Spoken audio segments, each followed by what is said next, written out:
Most hygiene advice is about scrubbing harder. More soap, hotter water, stronger sanitizer. But look closely at the actual gap between Western routines and Japanese ones. And it isn't about effort at all.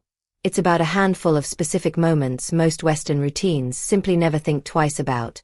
Moments Japan has quietly built entire habits around. I'm not talking about anything expensive or complicated. Most of these cost nothing and take seconds. What they require is noticing a moment you've been walking past your entire life, the same handful of seconds, every single day, that most routines simply never think to protect. Stick with me, because habit number 4 is the one most Westerners resist the longest, even once they understand exactly why it matters. And habit number 7 is the one that protects every single habit before it, all at once a week. Think about the last public restroom you dried your hands in. That's exactly where this list starts. Habit 1. Carrying a personal hand towel instead of relying on a shared one. In many Japanese homes and workplaces, it's completely normal to carry a small personal towel, sometimes called a tenugui or handkerchief, specifically for drying your hands throughout the day, rather than relying on whatever towel happens to be hanging in a shared bathroom, already used by however many people came through before you. There's a real reason to take that seriously. Microbiologist Charles Gerber, who has spent decades studying household bacteria at the University of Arizona, found that nearly 90% of bathroom hand towels tested were contaminated with coliform bacteria, and roughly 14% carried E. coli specifically. Every person who dries their hands on a shared towel adds to what the next person picks up, and a damp towel hanging in a warm bathroom is close to ideal conditions for bacteria to keep growing between uses, rather than dying off. Here's the mechanism. Your hands are cleanest for a few seconds right after washing, cleaner than they'll be for the rest of the day. What they touch immediately after that, a contaminated shared towel, can undo a meaningful part of what the washing just accomplished, in the space of a single swipe. You don't need a special towel or anything expensive. Keep any small, clean cloth in your bag and use it instead of the shared one at public sinks, and swap your own home hand towel for a fresh one more often than you currently do, especially in a house with more than one person using it. That's habit number 1. Small change, and it's already behind you. Habit 2. A separate pair of slippers that never leaves the bathroom. Most Western homes have one category of indoor footwear, if any at all, worn everywhere from the kitchen to the bathroom to the living room without a second thought about where each room's floor has actually been. In a traditional Japanese home, a distinct pair of slippers is kept just inside the bathroom door, put on the moment you enter and removed the moment you leave.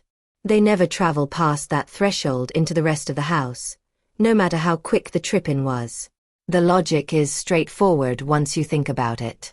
Bathroom floors carry a meaningfully different bacterial load than the rest of a home. Splashed water, aerosolized particles from flushing, general moisture that never fully dries, and slippers that go straight from that floor to your kitchen or bedroom carpet are quietly transporting that difference with every single step, all day, every day, without you ever noticing the transfer happening.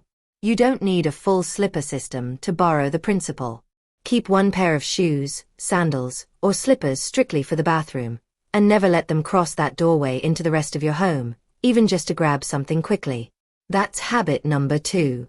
If you're sitting in your living room in the exact slippers you wore into the bathroom an hour ago, this is the one that probably just made you slightly uncomfortable, and that's fine, we're only 2 habits in. The next one has nothing to do with your feet at all, and everything to do with what you do the second you get home. Habit 3. Gargling with water the moment you walk in the door. Most people wash their hands after coming home and consider that the full routine, done and out of mind until the next time they touch something questionable. In Japan, a second step called ugai, gargling with plain water, is treated as just as automatic as the hand washing itself. This isn't just a folk habit passed down without evidence, the kind of thing that sounds good but falls apart under scrutiny. In a randomized controlled trial conducted by researchers connected to Kyoto University and published in 2005, 387 healthy adults were split into groups over a full cold and flu season, and the group that gargled with plain tap water 3 times a day reduced their incidence of upper respiratory tract infections by roughly 36% compared to those who didn't gargle at all, a difference that held up under real controlled conditions. The mechanism makes sense once you know it. Your throat is one of the first places airborne pathogens land after a normal day out in public, riding in on air you've simply breathed, and a simple water gargle physically flushes a meaningful portion of that off before it has the chance to take hold and establish an infection. Tonight, when you walk in the door, gargle with a mouthful of plain water for about 15 seconds, 3 times in a row, before you do anything else. It costs less time than checking your phone once. That's habit number 3. We're halfway to the one I told you people resist the longest. Habit 4. Wearing a mask when you're sick, as a matter of basic courtesy. This is the one I told you people resist.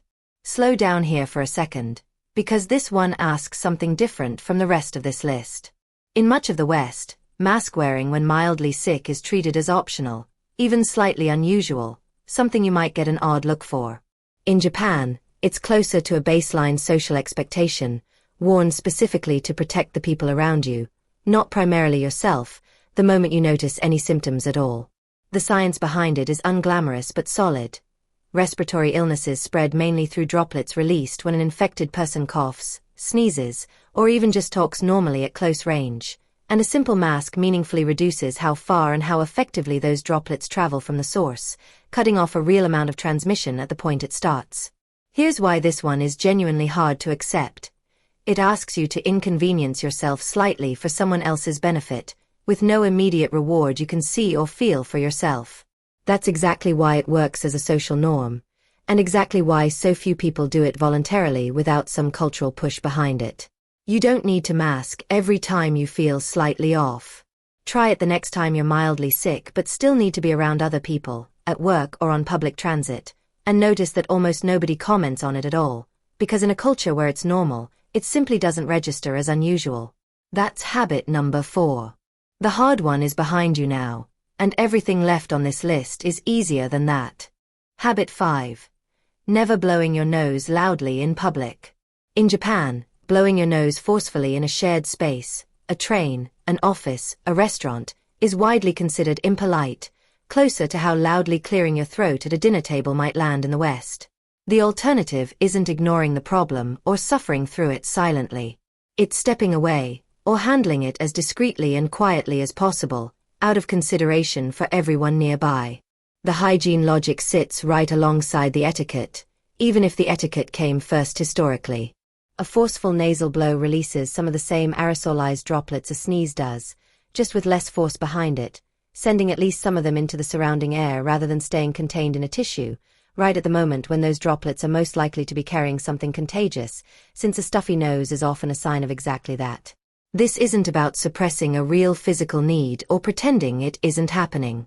It's about handling it in a way that doesn't turn a private, temporary discomfort into everyone else's shared problem for the rest of the day. Next time you're in a shared space and need to blow your nose, step toward a restroom or a private corner instead of doing it openly at your desk or the dinner table, the way you might already do for anything else you consider private. That's habit number 5. Habit 6. Washing completely clean before you ever get in the bath. Most Western bathing happens entirely inside the tub or shower, where washing and soaking are the same event, using the same water the entire time, from the moment you step in to the moment you step out. If you're picturing your own bathtub right now, that's exactly the setup we're talking about. In a traditional Japanese bath, the order is reversed. You sit outside the tub first, wash and rinse completely with a handheld shower or basin, scrubbing everything from hair to feet, and only step into the tub once you're already clean. The bath water itself is for soaking and relaxing, sometimes shared by the whole household afterward, not for washing at all. The mechanism is simple sequencing. Soaking in water you've already gotten clean in means soaking in water that's already carrying everything you just washed off your body. Washing first, then soaking, keeps the actual cleaning step completely separate from the relaxing one, so neither compromises the other. You don't need a separate tub setup to use this. Rinse off fully at the sink or under the shower head first, actually get clean, and treat any bath you take afterward as the reward, not the wash itself. That's habit number 6. The last one isn't a daily habit at all. It's the one that resets everything else, once a week. Habit 7. Airing your bedding out in direct sunlight. Most Western bedding gets washed occasionally and otherwise just stays on the bed, day after day, week after week, in the same warm, slightly humid environment the whole time, absorbing sweat and skin cells every single night. Traditional Japanese futons are regularly hung outside in direct sunlight and fresh air, sometimes daily, at minimum weekly, rain or shine when possible.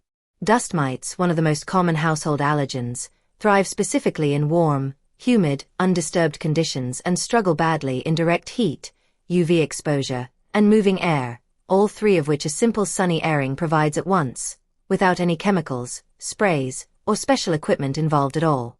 Here's why this one matters more than it sounds like it should. Every other habit on this list protects a single moment, a single trip to the bathroom, a single walk home. This one protects the surface you spend roughly a third of your entire life lying directly on top of, night after night, whether you think about it or not. Pick one day this week and actually take your pillow and blanket outside, or at minimum hang them by an open window, for a few hours of direct sun and moving air. That's habit number 7. The one that protects all 6 before it, all at once, every single week. 7 habits. A personal towel. Bathroom-only slippers. A gargle at the door. A mask when you're sick. A quieter nose blow. Washing before you soak. And bedding that actually sees daylight for once. None of them require a bigger budget, a renovation, or a complicated new routine to remember. None of this is about being obsessive, and none of it requires new products or a bigger budget. It's about noticing 7 specific, ordinary moments most routines walk straight past without a second thought, every single day, for years, and deciding to finally do something differently with just one of them. This isn't medical advice, just a set of habits with real research behind several of them, worth trying and adapting to your own life and your own routine, at whatever pace actually works for you. Tell me in the comments, which number 1 through 7 is the one you're most likely to actually try tonight, before you even finish reading the replies?